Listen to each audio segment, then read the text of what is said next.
नमस्कार बिंदास हरियाणा पर आप सभी का स्वागत है। अभी मेरे साथ डबवाली से कांग्रेस के विधायक अमित सिहाग जी हैं और अमित सिहाग की हम बात करें क्योंकि आप सब लोगों को पता है जैसे कि हम चौटाला गांव की बात करें तो कहीं न कहीं पूरे देश के हम इतिहास की अगर बात करें राजनीति में तो वो गांव जिसमें 5-5 विधायक जो है वो इस विधानसभा में है और जैसा मैं अमित जी के बारे में बताऊँ तो ये इकलौते ऐसे हैं जो अपने सरनेम यानी कि सिहाग लगाते हैं। हालाँकि कुछ चौटाला लगाते हैं, कुछ 1-2 देवीलाल भी लगाते हैं और कुछ चौटाला लगाना पसंद नहीं करते।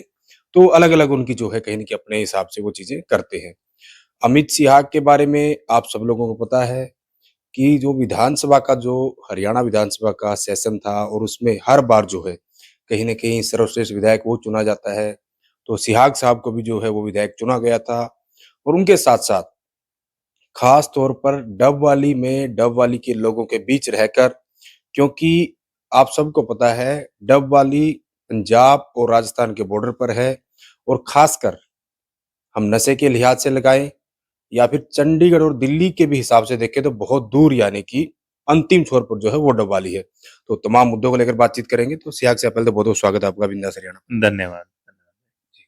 सर क्योंकि मैं बात करूँगा डबवाली की भी बात करूँगा, हरियाणा की भी बात करूँगा लेकिन उससे पहले 5 राज्यों में चुनाव होने जा रहे हैं और आपको भी राजस्थान में बहुत बड़ी ज़िम्मेदारी दी है पार्टी की तरफ से। वैसे तो इन पाँचों राज्यों के चुनाव में आगामी जो चुनाव होंगे लोकसभा के देश में, उनमें बहुत बड़ा कहने की असर देखने को मिलेगा और ऐसा माना भी जाता है। लेकिन राजस्थान क्योंकि हमारे साथ लगता राज्य है, उसका असर जो हरियाणा पर काफ़ी हद तक जो है प्रभाव डालेगा। राजस्थान की और बाकी राज्यों की आप क्या कुछ स्थिति देखते हैं? देखिए, राजस्थान हो या बाकी जैसे आपने कहा कि जो बाकी 4 राज्य भी हैं, विशेष करके मैं कहूँगा मध्य प्रदेश और छत्तीसगढ़, इसके अंदर राजस्थान के साथ, यहाँ पर जिस तरह की परिस्थिति लोग कहीं न कहीं दोबारा से कांग्रेस के प्रति उनकी एक आस्था बढ़ी है और जो पिछले डेढ़ 2 साल से चाहे वो हमारी लीडरशिप की कार्यशैली रही है, जिस तरीके से आम जन के मुद्दों को एक और एक लौती ऐसी पार्टी है कांग्रेस जो प्रमुखता से उठा रही है। जहाँ राजस्थान की बात करें जिस तरीके से गहलोत साहब ने और जो पार्टी है वहाँ पर, जिस तरीके से उन्होंने सरकार चलाई, 1 डेढ़ साल में ऐसे क्रांतिकारी फैसले लिए हैं, जो मैं मानता हूँ पूरे देश के इतिहास में पहली बार ऐसा हुआ है। एक तरीके से मैं मानता हूँ कि केंद्र का साथ उनको सही ढंग से नहीं मिला, उसके बावजूद उन्होंने जनहितैषी काम कर कर दिखाए। तो ये एक ऐसे मुद्दे हैं कि जहाँ पर कांग्रेस पार्टी प्राथमिकता से आम जन की समस्याओं को, उनको मुद्दों को लेकर चल रही है और जिस तरह से जो केंद्र की सरकार और जो भाजपा की जहाँ-जहाँ सरकारें हैं, उनकी कार्यशैली को देखते हुए जनता विमुख होती जा रही है और मैं मानता हूँ अगर दोनों पहलुओं को जोड़कर देखा जाए, तो कहीं न कहीं आने वाले समय में कांग्रेस पार्टी की तरफ से मैं देखता हूँ कि एक अच्छा संकेत भी है और जिस तरह कर्नाटका के अंदर जनता ने इतिहास रचा, हिमाचल में रचा, उसी इतिहास को आगे बढ़ाएँगे और उसका कहीं न कहीं आप जैसे आपने कहा कि लोकसभा के परिणामों पे भी उसका असर एक अच्छा असर पड़ेगा। जी, बिल्कुल, आपने जैसे कर्नाटका का उदाहरण दिया, हिमाचल का उदाहरण दिया, आप कहीं न कहीं आश्वस्त हैं कि जो बाकी 5 राज्य हैं, खासकर राजस्थान, कहीं न कहीं सरकार आपकी वहाँ रिपीट करेगी, कांग्रेस की सरकार आएगी। लेकिन हरियाणा में अब आ जाते हैं हम। आपके नेता और 2 बार के मुख्यमंत्री रहे भूपेंद्र सिंह हुड्डा, वो भी बहुत ज़्यादा आश्वस्त हैं कि हरियाणा में हमारी सरकार आ रही है और इतने ज़्यादा आश्वस्त हैं कि उन्होंने जो बयान दिया कि 4-4 उप मुख्यमंत्री बनाएँगे, ब्राह्मण को बनाएँगे, एससी को बनाएँगे। इस बयान के बाद जिस प्रकार कहीं न कहीं कुमारी शैलजा ने विरोध किया, बाकी और भी नेताओं ने पक्ष में या विपक्ष में बातें आई। विपक्षी जो लोग हैं वो तो बयानबाज़ी करेंगे, लेकिन पार्टी के अंदरूनी जिस तरीके चीज़ें चली, अमित सिन्हा क्या मानते हैं? देखिए, मैं सही मायने में पहले तो मैंने व्यक्तिगत रूप से बयान को सुना नहीं, बाकी जहाँ तक मैं मानता हूँ कि ये पार्टी है जिसके अंदर हर एक वर्ग के लिए प्रतिनिधित्व की ज कोई ना कोई जगह है और कहीं न कहीं सभी 36 बिरादरियों को साथ लेने का एक आशा के साथ सभी को उसमें मौका मिले, उस मौके के साथ ये पार्टी चलती भी है। तो मैं यही मानता हूँ कि मुख्य मुद्दे आज की तारीख में जो बात दिखाई दे रही है कि जनता की नब्ज़ क्या है और जनता की नब्ज ये है कि कहीं ना कहीं हरियाणा के अंदर भी उस तरह का जो अच्छा एक शासन है वो दोबारा से स्थापित करना जनता चाहती है। पिछली बार भी एक ऐसा माहौल बना था, चुनाव आते आते जहां ये भाजपा जो सरकार थी वो ये कह रही थी 75 पार का नारा दे रही थी और हालात क्या रहे। और तब से ये ऐसे हालात हैं कि किसी भी एक अहम मुद्दे पे ये सरकार ने कुछ कर नहीं दिखाया। विफलताओं के अलावा इस सरकार के पास कुछ गिनाने को नहीं है। और मैं मानता हूं ये उत्साह जो है सही मायने में इसके ऊपर जनता एक तरीके से 4 सालों से ये कह सकते हैं कि चाहती है कि अब चुनाव हो और इस सरकार को बदला जाए। तो मैं मानता हूं मुख्य मुद्दा ये है कि कांग्रेस पार्टी को एक मुख्य विकल्प के रूप में, और ये केवल और केवल जो कार्यशैली हमने पिछले जो 2005 से 14 के बीच में जो सरकार ने कर दिखाया उसको याद कर रहे हैं लोग और दोबारा से सरकार को लेकर आना चाहते हैं। जहां तक ये बाकी बातें हैं ये मैं मानता हूं कि इसका मेरा कोई कोई इस तरह से इस पे क्या टीका टिप्पणी करने का मेरा कोई वो नहीं है। मैं मानता हूं सिर्फ कांग्रेस पार्टी को हम सब एक दूरी के साथ जुड़े हुए हैं और उस पार्टी को मजबूत करते हुए अगले चुनाव में विजयी करने का काम करेंगे। ठीक है, ये बात थी हरियाणा की। तो आप जहाँ का प्रतिनिधित्व करते हैं, जहाँ की जिम्मेदारी आपकी है, या फिर जनता ने जो कहीं न कहीं आप पर विश्वास जताया था 2019 के चुनाव में कि अमित सिहागी कहीं न कहीं हमारे सेवक बनकर, हमारे नेता, हमारे विधायक बनकर जो है, वो हमारे लिए काम कराएँगे। आप बहुत सारे काम करवा भी रहे हैं। एक बहुत बड़ी जो लंबे समय से माँग थी कि कहीं न कहीं डबवाली को एसपी जिला बनाया जाए, क्योंकि नशे की आप बात करें, क्योंकि बॉर्डर का इलाका है और भी क्राइम की बहुत सारी चीज़ें हैं, तो वो वहाँ बन चुका है। लेकिन जिस प्रकार, क्योंकि डबवाली को हम ये भी कह सकते हैं कि जो आपका चौटाला परिवार है, मेरे ख्याल से डबवाली ऐसी विधानसभा है, जहाँ पर सबसे ज़्यादा परिवार के लोग आमने-सामने लड़ते हैं। बाकी सीटों पर ऐसा कम देखने को मिलता है, 1 या 2 परिवार, लेकिन डबवाली में अधिकतर आप सब लोग जो है, वो कहीं न कहीं एक-दूसरे के आमने-सामने लड़ते हैं। और श्रेय लेने की जो बात है, वो डबवाली में बहुत ज़्यादा देखी जाती है। जैसे अभी कुछ दिन पहले की बात करें, कोई सड़क बन रही थी या जो-जो भी चीज़ें विकास कार्य होते हैं, तो आप विपक्ष के विधायक हैं, कांग्रेस के विधायक हैं, वहाँ पर जो जेजेपी के नेता हैं, वो कुछ और कह रहे हैं, आपके बीजेपी के नेता हैं, आपके ही परिवार से हैं, आदित्य देवीलाल, वो चेयरमैन है मार्केटिंग बोर्ड के, वो कुछ और कहते हैं। तो ये लोगों का जो भला हो रहा है और ये जो श्रेय लेने का जो सिलसिला है, आप कैसे देखते हैं? देखिए राजनीति है, राजनीति में हर एक व्यक्ति कोई ना कोई कोशिश करेगा जनता के पास अपनी बात रखने के लिए। दुर्भाग्यपूर्ण है पिछले जो खास करके मैं मानता हूँ पिछले 8-10 साल की जो राजनीति रही है, जिसमें ये शब्द नया आ गया जुमला, जिसमें ये शब्द आ गया कि कहीं ना कहीं जनता को गुमराह करने के लिए ज्यादा राजनीति की जा रही है। तो इसको मैं दुर्भाग्यपूर्ण मानता हूं कि अ, ठीक है, आपके एक राजनीति के कुछ मायने होने चाहिए जब भी आप करते हैं। मेरी हमेशा बतौर विपक्ष के विधायक के रूप में मैंने कभी हमेशा प्रमाण के साथ राजनीति की है, जनता के हित में राजनीति की है।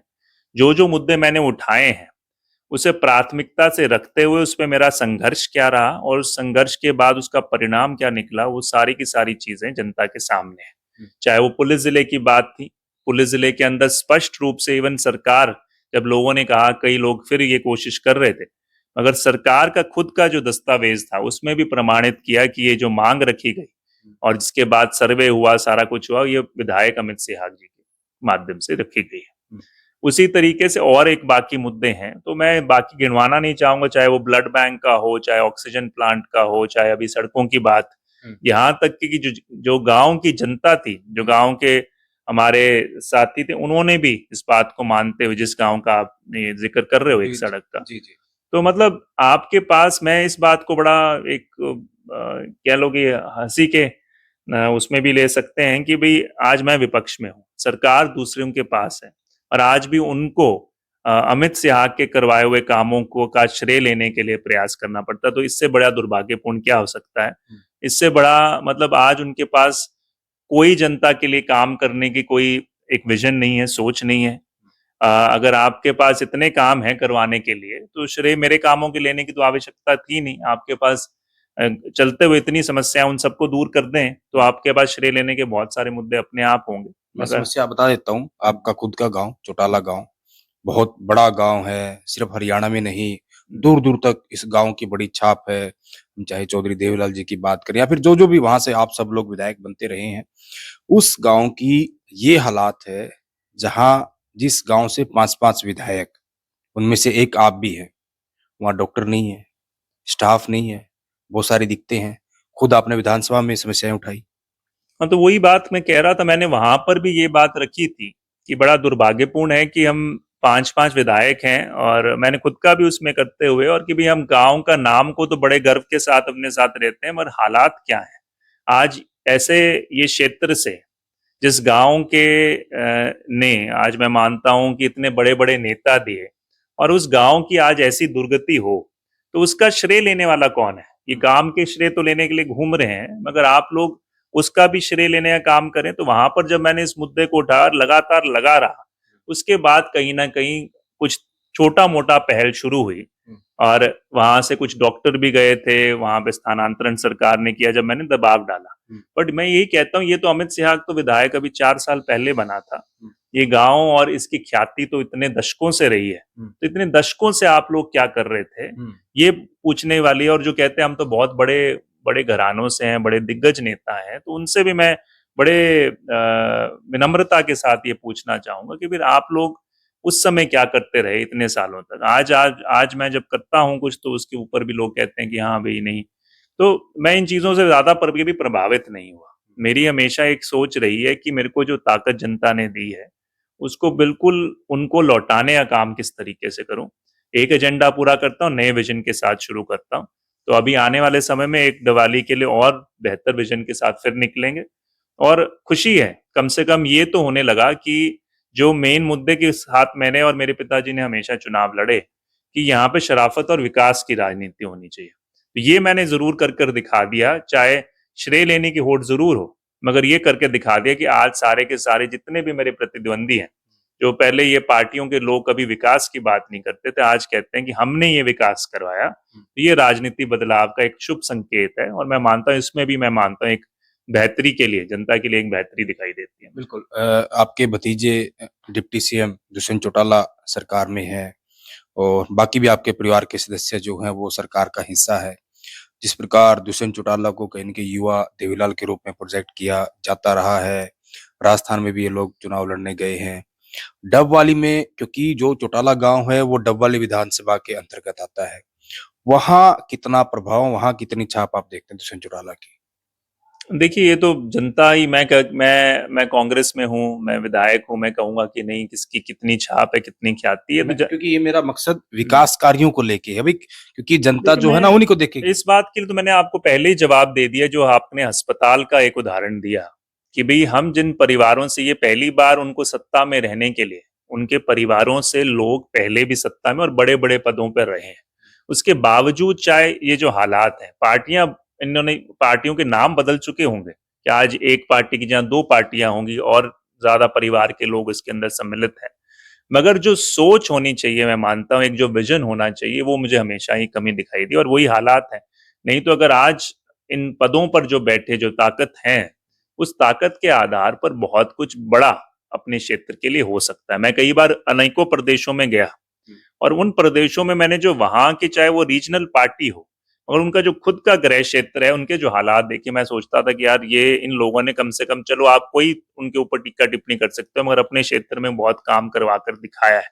और एक आज हमारा क्षेत्र है, इतने बड़े बड़ी ताकत होने के बावजूद भी जो आकांक्षाएं उन लोगों से रही हैं, वो कभी किसी ने पूरा नहीं किया। क्योंकि कारण सिर्फ ये था कि जो ताकत जो है, जो जनता से नाम के आधार पर या पारिवारिक घराने के आधार पर ताकत तो ले ली, पर उस ताकत का सिर्फ केवल और केवल अपने घर को भरने के लिए या अपनी ताकत को और ज्यादा बढ़ाने के लिए उसका इस्तेमाल किया, कभी जनता के लिए नहीं किया। तो अगर वो मानसिकता बदलेगी, तो मैं मानता हूं, मैं तो हमेशा एक ही बात कहता हूं, मैं नहीं हम, और सबका साथ की जो बात ये सरकार करती है, मैं तो हमेशा उसका पक्षधर रहा हूं कि सब मिलकर हम बहुत कुछ कर सकते हैं। चुनाव तो 5 साल बाद आते हैं, वो जनता ने उस समय राजनीति करने का समय है। 4 साल, 4.5 साल हम मिलजुल कर अगर कुछ कर सकें तो मैं मानता हूँ इससे बहुत बड़ा फायदा जनता को मिलेगा। जी, क्योंकि आप लोगों पर एक ये भी कहीं न कहीं आरोप रहता है कि चुनाव के दौरान आप सब लोग एक हो जाते हैं और चुनाव संपन्न होने के बाद अलग-अलग हो जाते हैं, एक-दूसरे के खिलाफ बोलते हैं। जो आदित्य चौटाला है, जब मैं उनसे बातचीत कर रहा था, जो आपके सामने बीजेपी के कैंडिडेट थे, उन्होंने कहा सबने मिलकर जो है कहीं न कहीं मुझे हराया, चुनाव में ये सब लोग एक हो गए। देखिए, इसमें कोई तथ्यों का कोई बिना तथ्य के बात हम कुछ भी कर दें, मेरे तो पिता हमेशा यहाँ पर लड़ाई लड़ते रहे हैं। उन्होंने तो जो दोनों चुनाव लड़े परिवार के खिलाफ इधर कोशिश की और हमेशा शराफत के साथ अपनी राजनीति और उनके खिलाफ ही सभी का एक ही मकसद, बल्कि उनके खिलाफ सभी का एकजुट होकर एक ही सोच थी कि कहीं ये ना चुनाव जीत जाएं और इस तरीके के हालात हमेशा यहाँ पर बनाए गए, एक दबदबे और डर का माहौल यहाँ पर पैदा रखकर राजनीति को खत्म करने का, एक तरीके से स्वच्छ राजनीति को खत्म करने का प्रयास किया जाता रहा। और ये जो लोग आरोप लगाते हैं, ये तो इनको कहना चाहिए। अब मैं हमारे यहाँ पर जब चुनाव हुए पिछली बार अभी नगर परिषद के 1 सवा साल पहले, जी, जी। उस समय यही भाजपा और लोकदल एक साथ मिलकर इन्होंने जो कहते हैं कि भी तो जो आए दिन एक दूसरे के खिलाफ बयानबाजी रहती है, उन्होंने एक साथ मिलकर चुनाव लड़ने का काम किया। हालांकि प्रत्यक्ष रूप से जजपा और भाजपा गठबंधन था, मगर जब चुनाव की बात आई, क्योंकि केवल और केवल कांग्रेस के उम्मीदवार को हराने के लिए, और ऐसे बहुत सारे उदाहरण हैं। तो मैं ये सिर्फ कहने की बात है कि भाई आपके पास जब कोई और मुद्दा नहीं है तो आप इस तरह की बातें करते हैं राजनीतिक रूप से। मैं ये मानता हूं कि जनता असली आखिरी फैसला जो है जनता का है, मगर हमें जो सिद्धांत जिसके ऊपर चुनाव लड़ना चाहिए, जो अगर आपने 5 साल जिसकी बात की है, कम से कम चुनाव के अंदर उस सिद्धांत पे खड़ा रहने की सभी को आवश्यकता है। वो जरूर मैं इसमें सहमत हूं। जब चुनाव आते हैं तो बहुत सारे लोग उन सिद्धांतों से दरकिनार होकर, डॉक्टर साहब और हम हमेशा एक सिद्धांत पे ही लड़े हैं कि भाई शराफत और विकास ये करना है, और इसके ऊपर हमारा पूरा निरंतर एक फोकस है, चाहे संघर्ष कितना लंबा हो, और उसी पे हम अभी भी लगे हैं। बिल्कुल, सियाग साहब, जैसे सरकार कहीं न कहीं ज़ोर-शोर से प्रचार करती है कि हम पारदर्शिता से काम कर रहे हैं, बिना खर्चे, बिना पर्ची कहीं न कहीं नौकरी लग रहे हैं, और भी चीज़ों में पोर्टल बहुत सारे खोल दिए, ऑनलाइन सब चीज़ों को कर दिया गया ताकि पारदर्शिता आए। लेकिन सरकार के ही जो गठबंधन के सहयोगी है दुष्यंत चौटाला, भूपेंद्र सिंह हुड्डा उन पर आरोप लगा चुके हैं। बाकी भी बहुत सारे, अभय सिंह चौटाला आरोप लगाते हैं भ्रष्टाचार के। और मैं डबवाली के लिहाज से मैं ये बात कर रहा हूँ।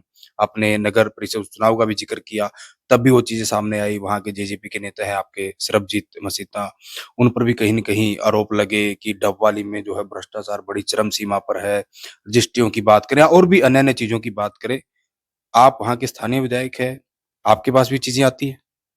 बिल्कुल, देखिए हमेशा ये हर एक विभाग में, और मैं सिर्फ ये डवाली की बात नहीं करूंगा, स्थानीय विधायक होने के नाते जरूर, चाहे वो नगर परिषद के अंदर जितनी कमियां हैं, जो चाहे घोटाले की बात हो, चाहे सड़कों के निर्माण के ऊपर, बल्कि हमारा एक ऐसा क्षेत्र है जहां से ऐसी 6-6 सड़कों के ऊपर जनता ने, जो मान लो तकरीबन 2 हफ्ते पहले, महीने पहले बनाई गई, हफ्ते पहले बनाई गई, और उसके ऊपर खड्डे हो गए। तो जनता ने जब विरोध किया, कोई सुनवाई नहीं, उसके बाद तक राष्ट्रपति तक उन्होंने ज्ञापन भिजवाने का काम किया, और राष्ट्रपति जी ने इसकी बाकायदा सरकार को उस समय विजिलेंस के लिए मांग भी किया था कि भाई इसकी जांच होनी चाहिए। जांच में तो कुछ, जैसे जितने बड़े बड़े मुद्दे विधानसभा में कांग्रेस पार्टी ने उठाए, अभी तक किसी की जांच का कोई परिणाम नहीं निकला। तो ये हालात तो हैं इसमें, मैं वही कह रहा हूँ। और इसका सिर्फ कारण कारण एक ही है कि जब हम चुनाव आते हैं, जनता से ताकत तो मांगते हैं बड़े बड़े वायदों पर, कि ये ताकत आप हमें दीजिएगा और हम आपका एक विजनरी रूप से हम ये काम कर कर दिखाएंगे।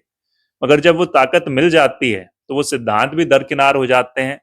जो आपको आपको लगता है कुर्सी तक पहुंचाने का सबसे सरल रास्ता है, आप उस रास्ते को अपना लेते हैं, और कुर्सी पे बैठने के बाद आपका एक और एक मकसद बन जाता है किस तरीके से यहाँ की जो ताकत है उसको अपने लिए इस्तेमाल किया जाए। तो यही कारण है, जब तक ये सोच यहाँ पर हमारे राजनेताओं के अंदर रहेगी, तो मैं मानता हूँ ये भ्रष्टाचार इसी तरीके से पनपता रहेगा। और मैं जैसे आपको पहले भी कहा कि जितना जो श्रेय लेने वाले हैं, जो सत्ता पक्ष में बैठे, पहली बार मैंने ये देखा है कि विपक्ष में एक बैठे विधायक के कामों का सत्ता पक्ष वाले श्रेय ले रहे हैं, कोशिश करते हैं। तो मैं कहा उनके पास ये इतने सारे घोटाले, इनका भी श्रेय उनको ही लेना चाहिए। जब ये बात होती है उस समय तो उनके पास कोई मुद्दा नहीं है कि भाई आपको ये, कि भाई ये जो आज आए दिन कोई ना कोई घटना कर, हमें जो नशे 9 साल में जो इतना नशा फैल गया, हमारे क्षेत्र में, उसका श्रेय किसको जाएगा? क्योंकि कांग्रेस राज में तो चिट्टे की बात यहाँ नहीं हुआ करती थी, पंजाब में होती थी। तो उसका श्रेय कौन लेगा? जिस तरीके से स्कूल बंद किए जा रहे हैं, उसका श्रेय कौन लेगा? अगर आम आए दिन कोई ना कोई धरने पर बैठा होता है, चाहे किसान हो, मजदूर हो या कर्मचारी, उसका श्रेय कौन लेगा? जैसे आपने घोटालों की बात की, सारे दिन कोई ना कोई घोटाला निकलता है। जो काम किए जा रहे हैं उनमें किसी प्रकार का कोई नियमित रूप से जिस तरीके से काम होना चाहिए वो काम नहीं हो रहा, उसका श्रेय कौन लेगा? तो ये जो सुधार करने की चीजों के ऊपर किसी का फोकस जब तक नहीं होगा, जब तक, तो मैं सिर्फ इसी एक मकसद के साथ चला हूं। मैंने ये माना है कि एक लंबा संघर्ष रहेगा, कोई ये 4 दिन में 5 सालों में कोई बदलाव पूरी पूर्णतः नहीं हो सकता। बट ये मेरी सोच है कि दिवाली को आज, जैसे आप जैसे पत्रकार भी दिवाली की बात, और आपको भी पता है दिवाली में क्या हो रहा है, ये अपने आप में मैं आप मानता हूँ मेरी एक कामयाबी है। नहीं तो इससे पहले केवल गांव के नाम तक ये हल्का सीमित था, लोगों को पता नहीं था कि इस क्षेत्र में क्या है। आज कम से कम हल्के की तो बात होने लगी, और ये एक शुरुआत है। जल्द इसमें मैं जी। मानता हूँ अगली बार जनता ने मुझे फिर मौका दिया तो मजबूती से और इसके ऊपर इस नींव के ऊपर बेहतर काम करने का प्रयास करूंगा। आपकी बात को मैं कंटिन्यू कर रहा हूँ क्योंकि पुलिस जिला की मांग थी, वो आपने वहाँ आपने मांग रखी, वो हो गया। लेकिन जैसे अभी आप विपक्ष के विधायक है, कांग्रेस के विधायक है, सरकार कहीं न कहीं बीजेपी और निर्दलीय और जेजेपी वालों की गठबंधन की सरकार है। अमित सिन्हा के ज़हन में जैसा आपने बताया ना कि जब मैं और जगह जाता हूँ, जहाँ के विधायक होते हैं, जहाँ उनका गृह जिला या जहाँ गाँव होता है, वहाँ किस तरह की स्थितियाँ आपने देखी और उनसे कंपैरिज़न अपने गाँव का किया, अपने इलाके का किया, तो कहीं न कहीं दुखी आप हुए कि यार देखो वो कहाँ, वो कहाँ। तो अमित सिन्हा के और क्या-क्या ड्रीम प्रोजेक्ट हैं, जो आपको लगा हो कि मैंने ये चीज़ें डबवाली के लिए करवानी है? देखिए, वो सारा का सारा ज़रूर मैं खाका आगे और भी बनाऊँगा, बट मैं मुख्य रूप से मानता हूँ, मेरा ये सबसे बड़ी बात है युवाओं के लिए किसी न किसी तरीके का रोज़गार के साधन। हमारा एक पिछड़ा हुआ क्षेत्र रहा है इस मामले में, क्योंकि रोज़गार, कोई फैक्ट्री, कोई उद्योग यहाँ नहीं है। सिर्फ़ खेती पर आधारित है और आज का युवा रोज़गार चाहता है। तो उसके ऊपर मैं किस तरीके से, अगर आज मेरे पास सरकार का समर्थन होता, तो मैं मानता हूँ कुछ ना कुछ मैं करके, कई बार मैं माँग रख चुका हूँ। मुझे आश्वासन भी मिले पर अभी तक वो आश्वासन पूरे नहीं हुए। उसी तरीके से मैं मानता हूँ जो जो कहीं न कहीं स्वास्थ्य की सेवाएँ हैं, हालाँकि आस-पास पंजाब और इस तरफ काफ़ी बड़े स्तर पर हैं, पर इनको कैसे सुधारा जा सकता है।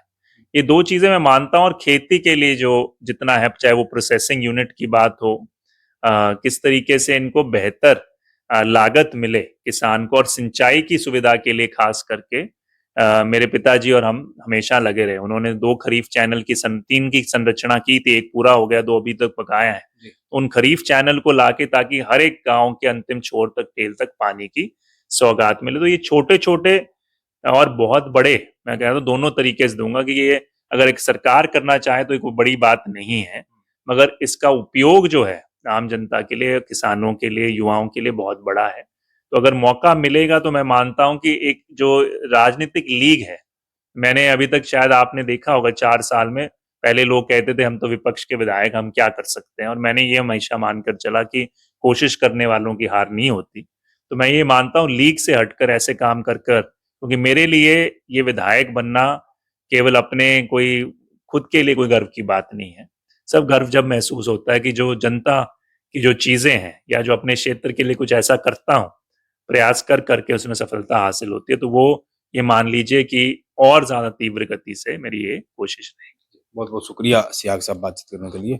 तो ये थे डबवाली से कांग्रेस के विधायक अमित सिन्हा, जिन्होंने कहीं अपनी सोच की हम बात करें, आगे के विज़न की बात करें और जैसा इन्होंने कहा कि भले ही हमारा इतना बड़ा परिवार और परिवार के लोग राजनीति में रहे, उनकी कहीं न कहीं पार्टियाँ बदलती रही, झंडे बदलते रहे, डंडे बदलते रहे, लेकिन चौटाला गाँव की हालात और डबवाली की हालात कैसी रही, वो किसी से छिपी हुई नहीं है। और अमित सिन्हा ने जैसा बताया कि भले ही मैं विपक्ष का विधायक हूँ, लेकिन जिस प्रकार हम चाहे विधानसभा की बात करें या फिर मुख्यमंत्री से मिलना हो, अधिकारियों से मिलना हो, आखिर कैसे लोगों के कार्य, चाहे सामाजिक कार्यों की बात करें या विकास कार्यों की बात करें, उनको कैसे करवाया जाए, उसके लिए जितना भी उनको जहाँ-जहाँ जाना पड़ता है, वो प्रयास जो है अमित सिन्हा हमेशा करते हैं। और क्योंकि आप सबको पता है, जैसे मैंने शुरू में बताया कि बॉर्डर का कहीं न कहीं विधानसभा क्षेत्र है, और अंतिम छोर पे है, एक तरफ पंजाब, एक तरफ राजस्थान। और नशा नशा कितना तेजी से हरियाणा में जो है पैर पसार चुका है, वो भी किसी से छुपा नहीं है। और रोजाना किस प्रकार चिट्टे की चपेट में जो लोग आ रहे हैं, कैसे मौतें हो रही हैं, वो भी तमाम की तमाम बातें जो है ये हमेशा विधानसभा में उठाते रहते हैं और कहीं न कहीं माँग करते हैं कि कैसे वहाँ सख्ताई की जाए, ताकि जो पंजाब और राजस्थान से जो सटा इलाका है, जहाँ से इस तरह की चीज़ें आती हैं, उन पे रोकथाम लगे। और जो युवा नशे की चपेट में आकर कहीं न कहीं अपनी जान उनकी चली जाती है, तो बड़ा कहीं न कहीं इनके मन में ये भी टीस है कि रोज़गार वहाँ के लोगों को कैसे मिले, इसके लिए भी ये प्रयास करें। लेकिन आपका क्या मानना है? क्योंकि इन्होंने हरियाणा का बताया, 5 राज्यों का बताया, लेकिन आप तो जनता है, आपको सब पता है। आपको क्या लगता है कि हरियाणा में 2024 के चुनाव होने जा रहे हैं, उसमें किसकी सरकार बनने जा रही है? और डबवाली में आपको क्या लगता है कि डबवाली में फिर से जो है, किसको जनता अपना विधायक चुनकर जो है भेजेगी? हालाँकि अभी समय बहुत है, लेकिन होता ना है कि जस्टिफिकेशन कि आपका अच्छा, बुरा, किसने क्या किया, किसने अच्छा किया, कौन हवा-हवाई बातें कर रहा है, कौन ग्राउंड पे रहा। तो आपको क्या लगता है यानी कि कौन कितने पानी में है, वो भी आप कमेंट के माध्यम से ज़रूर बताएँ। वीडियो जर्नलिस्ट विकास कुमार के साथ सुरेंद्र नैन, बिंदास, हरियाणा।